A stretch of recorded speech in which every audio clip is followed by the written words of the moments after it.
Some outstanding work on supporting independent workers, freelancers who comprise about a third of the American population at this point.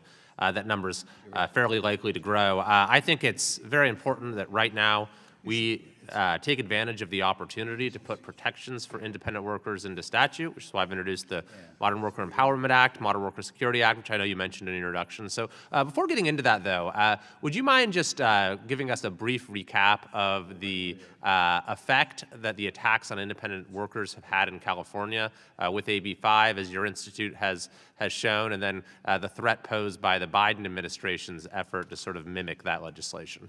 Mr. Chairman, thank you.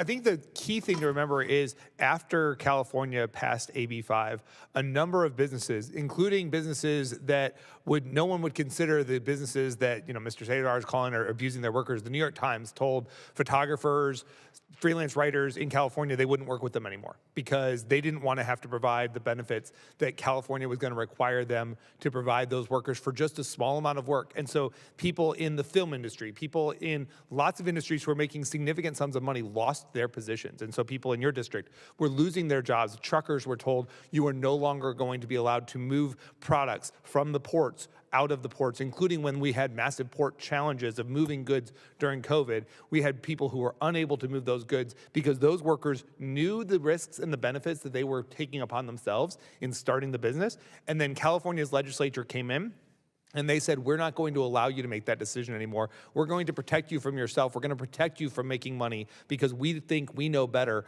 what your relationship with another business ought to look like. And the reality is we don't do that in most places in America. We would allow an individual who wants to contract with someone to do work at their house to hire who they choose to work with and to come to an arrangement for how much that's going to cost. If suddenly anybody who was coming to do HVAC work at my house, I had to provide them with, I was legally required to provide them with the same employee benefits that workers who work with me at the Cicero Institute receive from our organization, that would change the entire calculus of how much I'm willing to pay them, what I'm willing to pay them, what I'm willing to do. And we need to allow people to have those interactions. And so I thank you for proposing those bills. I think both of those bills will go a long way toward helping workers in states across the country who want to be independent workers, to be able to be independent workers, to work with those businesses and not discourage those businesses from hiring them. Absolutely. And so one of the bills seeks to actually provide a clear sort of common law-based standard for being an independent worker, which is what has prevailed in this country for a very long time. Of course, the Trump administration had a similar standard in its first instantiation, which this legislation essentially seeks to restore, but to do so in a durable way so that we don't have the uncertainty that comes with the new administration coming in, potentially changing the rules.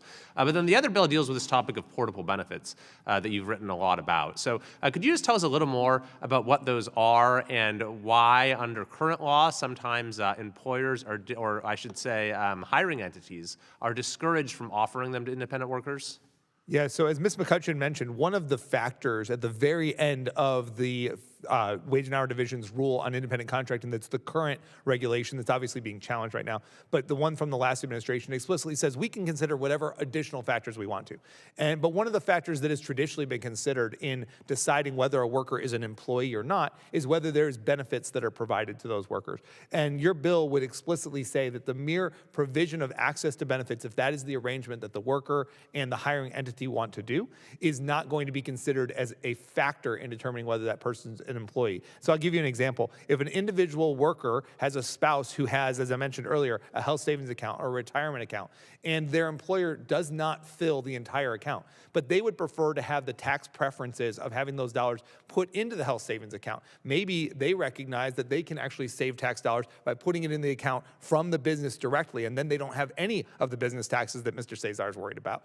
In those circumstances, right now, if they put that money in, if the business puts money into the health savings account, so you have a business in town that asks someone to do computer repair for them on an independent basis, they put money in that health savings account, right now, that could be a factor that the Labor Department considers employment, even though the worker will benefit by getting the tax preferences of putting that money directly into the health savings account. And so that's what the portable benefits concept is allow workers to have an arrangement with the hiring entity to put dollars into those accounts so that the worker can get the benefits from those types of retirement and other types of savings accounts. And the business can interact in the relationship in the best way that gives both the worker and the business the relationship that they want.